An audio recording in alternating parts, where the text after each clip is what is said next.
Howdy folks, Uncle Mason here, the Rig Doctor. Today I'm here to talk to you about what I consider to be the original isolated power supply. It's none other than the 9-volt battery. Now, 9-volt batteries were the typical way that we would have powered older effects, things that were made in the 60s, 70s, and 80s is sort of our standard. In fact, most pedals during those eras a lot of times didn't even have a 9-volt tap on it where you could even use a power supply.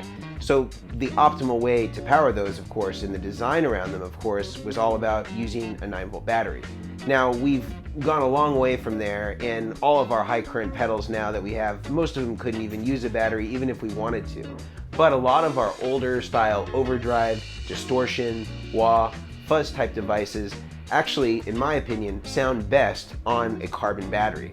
Now, a carbon battery is different than the 9-volt battery that most of us know and love, like the Energizer or the Duracell. Those are pretty high quality alkaline batteries.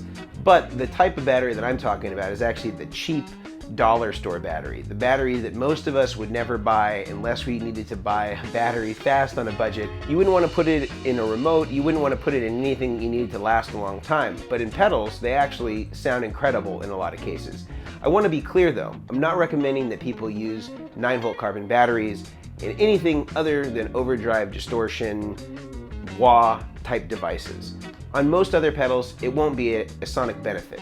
But I think I'm going to show you today to make a pretty good case for there are certain applications of the 9-volt carbon battery being an advantage over all other power supplies. Not just for low noise, because batteries are extremely low noise, lower noise than almost any linear power supply you can think of.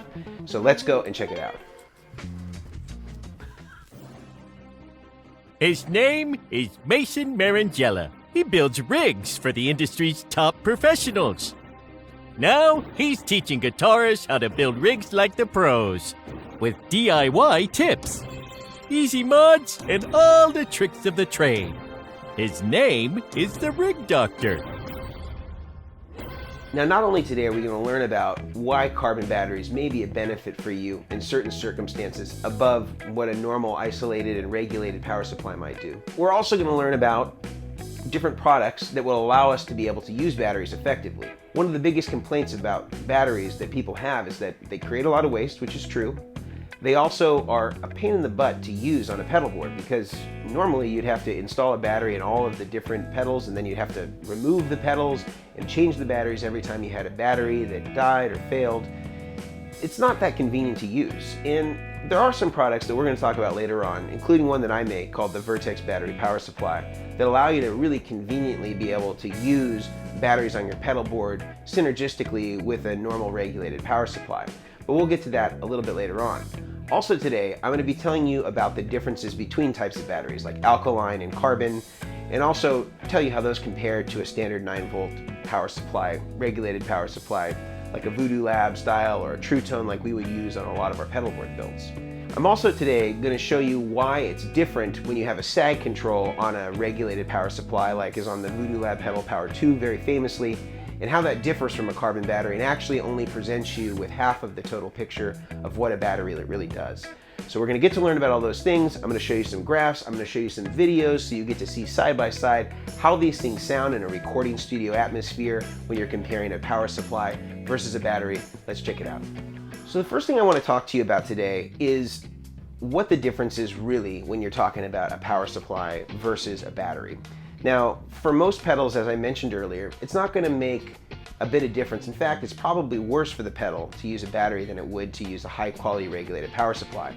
I'm talking about our high current pedals, like Strymon pedals, or any sort of high current delay, modulation, reverbs, stuff like that. You don't want to use batteries. It's not a benefit for those pedals. Where it is a benefit is in stuff that was built as it was in kind of the vintage days. People that are paying homage to the way that it was done way back when. They're not using giant power supply caps, and they're pretty much making things to the fidelity of the way that it was done in the 60s, 70s, and 80s, especially on distortion, overdrive, fuzz, and wah style pedals. The other thing that's extremely cool about carbon batteries is there's a synergy between voltage and current, and they work together synergistically as the battery is decaying. And so you're getting these voltage drops and you're getting this current restriction that's happening at the same time, and it's imparting a tone to the pedal that wouldn't normally be there if there was a linear supply or a linear voltage. And that's the main difference that I would say happens when you're talking about a linear supply like a Voodoo Lab or a True Tone or any of the power supplies that I'd normally use on a pedal board versus a carbon battery. It's that it's creating an interplay and a high impedance source for pedals, and a lot of times are high impedance, especially with things like fuzzes, where they already are super high impedance. You pair that with a high impedance source, and you have this magic tone from the fuzz that even becomes more magical when you power it with something like a carbon battery. Now, I know that this is just a lot of talk. I'm just telling you that it sounds better, but I think what we really need to do is see somebody who can demonstrate this for us. So we're going to go to Zoo Labs, which is a local studio here in Oakland, California. And I got my good friend Tim Marco to play some side-by-side comparisons for me using a fuzz, using a wah, and using a tube screamer. And what we've done is we've DI'd the guitar, so we've been able to reamp it using the exact same sound, and then we're just running the pedal on different types of power. One side is going to be powered by a 9-volt DC regulated isolated power supply, and then we're going to switch it over to a carbon battery that's powered through our Vertex battery power supply, which is just taking the carbon battery and just moving it into the pedal. One thing I will admit, full disclosure, we did change the colors, and that's just so when you know that there's a change. You might not hear anything, so we just wanted to make sure that we gave you a visual representation. If you find this distracting or misleading, I recommend that you close your eyes and you can see if you can tell the difference of when the switch was made versus when it wasn't, and you can see if you can tell the difference there. So let's go and check out Tim. We're gonna head to Zoo Labs and check it out.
So you've heard there that there's quite a bit of a difference. However, all things being equal, I think you have a pretty clear idea of how these things stack up and what the sound is that's imparted by the carbon battery. Now, some of you may not like that sound, and that's, to each his own. But I want you to understand the difference between the two different sounds and what one does and what the other one doesn't do and where they might excel.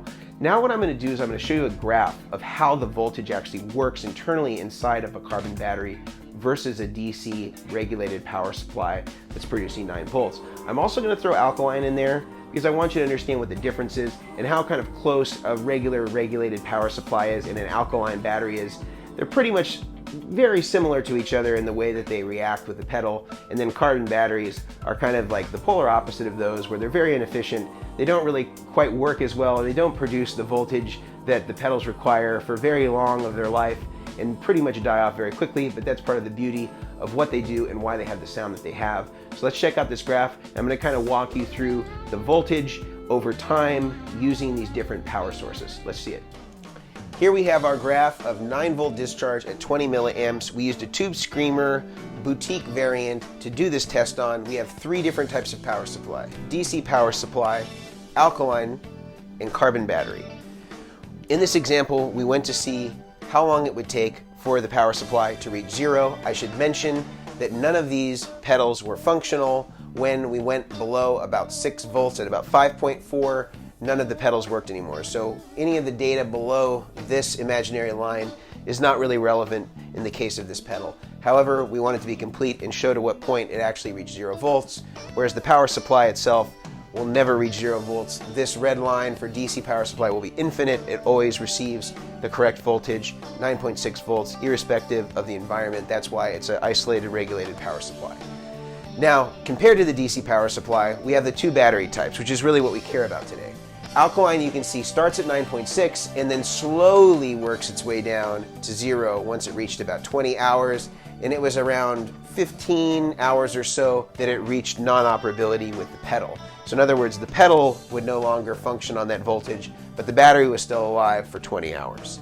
Compare that to carbon battery, where you start at 9.6 and you can see that it immediately starts dropping down. Almost lasted half the amount of time as the alkaline battery, and a pretty steep drop in the graph. Again, wasn't functional after about 5.4 volts, which is about right here. So we only had maybe 6-ish, 7-ish hours where it was actually functionally doing anything. This is certainly a much different type of supply than what you would see from DC power or alkaline. I kind of view these two sonically as being very similar. They're much more linear. Of course, the DC power supply lasts forever. There is a shelf life to how long the alkaline will last. If you were to look at the current limiting aspect of carbon batteries, it would be completely different. There's an interplay that's happening here constantly between current and voltage, whereas alkaline is a little bit different. It's more linear in the way that it behaves, closer to what it would be on a power supply. And for this reason, many people prefer the sound of carbon batteries to alkaline batteries because of that high impedance interplay in terms of the source impedance that's provided by carbon batteries. So what you saw there is that on a power supply, it's a pretty stiff, linear supply. It's not changing. It's making adjustments internally because it's regulated so that there isn't any voltage drops, there isn't any current drops or current starvation. The pedal is getting 9.6 volts no matter what's happening. Alkaline acting fairly similarly to that, although it does have a shelf life and it starts to die off as we saw on the graph. But then you have the carbon battery, which is at the very opposite extreme, where it's almost dying from the moment that it begins being used. And if we could also track current on a graph with this simultaneously, depending on what was happening with the player's right hand and how hard the input was being hit, you would see these fluctuations in voltage and current, and you would see the current being starved, and you see the voltage dropping down and then regenerating. And it's this dance that it's doing internally inside of the battery. And when you're talking about a high impedance current source like that, high impedance pedals, it is a magical combination and really just makes the pedals become more alive, more lively, browner, richer, fatter. It's really a great way to optimize a distortion pedal, a fuzz pedal, a wah pedal, an overdrive, and that's really where I recommend that you use these things. It's not a universal thing across the board. It's in a select group of pedals, but if you use them in the right pedals, it will really sound great. Now, one other warning I'll give is not all pedals will sound great when you're using them on batteries. They might just sound exactly the same as they did powered on a power supply. And in that case, it's because they often have large power supply caches that just keep them consistent no matter what's being thrown at them. And that was just a choice by the manufacturer in order to be able to get a reproducible, predictable sound. And I don't fault them for that. I completely understand. It's just one thing you should know when you're going into it, that not all pedals will have this sensitivity, so it's always best to check it out both ways. Now, if you've heard everything that I've said today and you like what I'm saying and you feel like you need to use some carbon batteries in your life, you may consider a couple of these different products I'm going to mention here that are going to help ease your life if you want to use batteries. The first one is a product that I make that you saw a little earlier in this video called the Vertex Battery Power Supply. What it is simply an enclosure that holds 4 carbon batteries, or any battery of your choice if you decided to use something else, although I recommend carbon batteries. What it does is just takes that carbon battery and puts a jack at the end of it that allows you to just use a regular power supply plug and cable and have it go to each one of the pedals that you'd like to power with that particular battery. Each battery is its own isolated output, and so you have 4 of those to go to the 4 pedals of your choice. Again, I'm recommending that you do it on wahs, distortion, fuzzes, overdrives. But the cool feature that it has beyond that is it has a power input that allows you to feed from your main power supply into the Vertex battery power supply. And the cool thing that this does is when you unplug your main power supply, it automatically shuts off the batteries. So instead of maybe only getting 10 hours of life out of your batteries, it allows you to elongate that life and maybe get double or triple the battery life because you're not going to be drawing any current when the pedals aren't in use and when the pedal board's not being used. And it's going to allow you to have to change batteries much less frequently. It also just has an easy thumb screw with just a couple of turns. You can pull off the top. You have access to your 4 batteries and you can change them very easily. We've used some really nice hardcore battery clips so you can unplug and plug in batteries and not have to worry about the reliability, not have to worry about popping off pedals and changing batteries internally or unplugging any sorts of jacks on the power supply or on the input. You just unplug the main power supply from your board and everything is off. Now this product is 99 bucks. It ships worldwide. I'm gonna link it below. It's made in the USA, all handmade, all hand assembled right here in California. And it comes in a hardcore enclosure that is guaranteed for life. Everything we make has a lifetime warranty. If you ever have a problem with it, just send us an email. We'll fix it at our own cost or replace it with a new one if it can't be fixed, so no worries there. Now, if 99 bucks for our power supply is too expensive, I'm gonna mention 2 other supplies that you may wanna use if you're considering trying this out. So the first one is made by Danelectro, and I believe it's called the Billionaire Power Supply. And essentially, it uses our same idea, pretty similar layout to what we're doing, and just puts it in a plastic enclosure. So it's a little bit cheaper. I believe it's made overseas. And one of the key differences, besides it being made overseas and being made out of plastic, is that it has an on-off toggle switch. So you have to remember to turn the power supply on or off, otherwise it will continue drawing power the entire time and will drain the battery. So you just need to make sure that if you're going to use that power supply and you want to check it out, I believe it's about half the price of my power supply, but you have to remember to do that and you have to be willing to take a risk that the reliability may not be quite what it is from a USA made product that's made right here in California that has a lifetime warranty. But I've heard that they're very good. It ostensibly does the same thing. So it's pretty low entry point if you want to try something risk-free and see if it works for you and if you would consider even using carbon batteries. And then if you wanted to upgrade later, you could always sell it and try a Vertex battery power supply, or you might just keep it buried in a place where it's not going to get a lot of activity. So it's going to kind of mitigate any possible issue in terms of its plastic enclosure or any of the reliability. Again, I haven't tried one, but I've heard from other people that I know that own both that have been satisfied with the results. So that's some food for thought. The third intermediary product I think is sort of in between the Danelectro and the Vertex product. It's made by a guy named Jesse Davies. He makes some great fuzzes and some great overdrive pedals that I'm sure many of you have heard of and may even own. And I believe he does a mod to the actual Danelectro to make it a little bit more reliable and to actually add that 9-volt input that we have on our Vertex battery power supply. It kind of takes the idea that we had and inputs it into the Danelectro. I'm not sure what the price on the mod is, but I'm pretty sure that it's somewhere between the 2 price points. So if you wanted something that was sort of an intermediary, or maybe you already own the Danelectro power supply, maybe an option to send it to him. I'm gonna link all these products in the description below, so if you wanna try one out, you can try ours, you can try the Danelectro one, or you can contact Jesse to see if he'll mod one of those power supplies for you. So you'll have all the possible options that I'm aware of in terms of easy ways to use batteries on a pedal board. That's going to be the way to do it, and so be sure to check those out. Again, I really appreciate everybody who's been watching. Please make sure that if you enjoyed this content, that you like, you subscribe, you comment. All those things really help us. It helps optimize the channel and helps get other people in the community involved in this conversation and involved in the channel. So if you like it, please do those things because I know that other people will like it too. Also, please be sure to hit that bell icon. That just allows you to know when we're coming out with new content. It'll send you a notification. It's super easy, non-invasive, and just shows up in your feed. So please make sure that you do that.